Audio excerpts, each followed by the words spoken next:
My name is Sergeant Garcia. I'm currently stationed at Marine Corps Air Station Miramar in San Diego, California, and this is my story. In 2004, on July 14th, I had just come back. I was a young Marine, was a Lance Corporal, just came back from a 2-month field duty out in Yuma, Arizona. I was eager to go home, see my family, wanted to go and spend time with them before I deployed to go to Iraq. I took 3 weeks of leave. As soon as I got back, I went straight on leave. Being a young Marine, I packed my things, put it in the car, and just took off straight from there. My destination was Dallas, Texas, so you could imagine, I mean, that's a pretty long drive. I drove out there. I got about 3 hours away from Dallas. I was passing through Sweetwater, close to Abilene in Texas.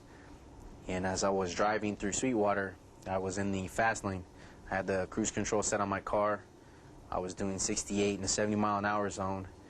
I had my Bluetooth on in my ear. Was talking to a friend of mine who was getting married and was looking forward to me getting there on time to be there for the wedding. So happened I had my seatbelt on. I was doing everything correct. I was being safe. Little did I know there was a state truck in front of me, say about half a mile ahead.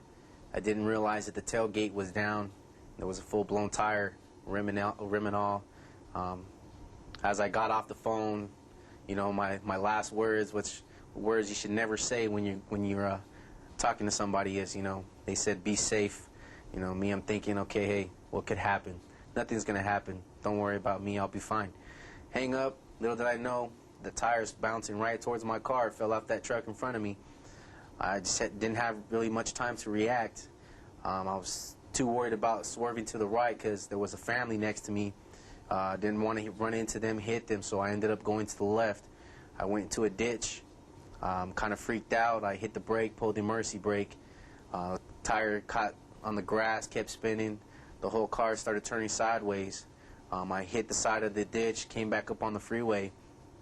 Right then and there, I knew something bad was going to happen, so instead of tensing my body up, I just let go of the steering wheel. I relaxed my body. My car was sliding sideways across the freeway with the traffic coming straight at me.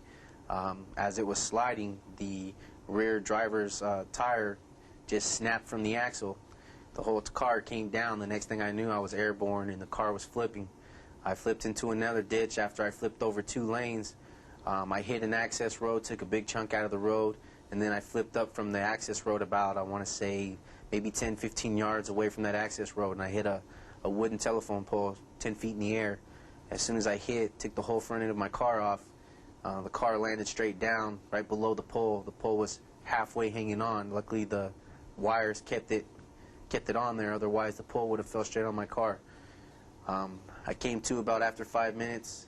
It took me about 2-3 minutes to get out of the car because the car was so smashed. Every window was busted. All my bags were thrown. Finally, I got out the car. A lot of people pulled over to help me and assist me, but they were more freaked out because I got out of the car with nothing. I had no broken bones or anything. I walked out. I was standing up, walking. I walked up to one of the individuals that pulled over to help me, asked them to use his cell phone, called home to let them know what had happened. A police officer came, saw the whole accident through his rearview mirror, had me sit on the ground, made sure I was okay. The ambulance came, took me to the hospital. As I got to the hospital, it just so happened that there was a major in the Marine Corps there who was on leave. Came there, talked to me, make sure I was okay. Bought me some clothes to change over in. You know, I didn't realize that I had really gotten into an accident. I mean, it seemed so suddenly. It just seemed kind of fake to me. I didn't think it really happened, and it just didn't hit me yet. So finally, my family got there. My mom and everybody was freaked out. They went and saw the car. I went and get my stuff, and the car looked worse than what it did when I got out of the car. I mean, I tried to see if I could get back in the car, let alone figure out how I got out the car, and I just couldn't get back in the car. So after that, my command got word that I had gotten into an accident. The first thing they assumed was it involved alcohol. My first sergeant went and told the rest of the Marines, you know, we had another accident, Marine being stupid, driving home. You know, wouldn't be surprised if it involves alcohol, and we're going to deal with that Marine once he gets back. Well, When I had got back, I had gotten a copy of the police report because I wanted to cover my 6. I gave it to my first sergeant. He read the police report, and, you know, never thought I'd hear this word, especially coming out of a first sergeant's mouth, but he looked me straight in the eye and said, you know, I apologize, because I thought it involved alcohol, and I didn't think that something like that could just happen to a Marine who's being safe, you know. But I mean, what I got to say to the rest of you out there, it doesn't matter how safe you are.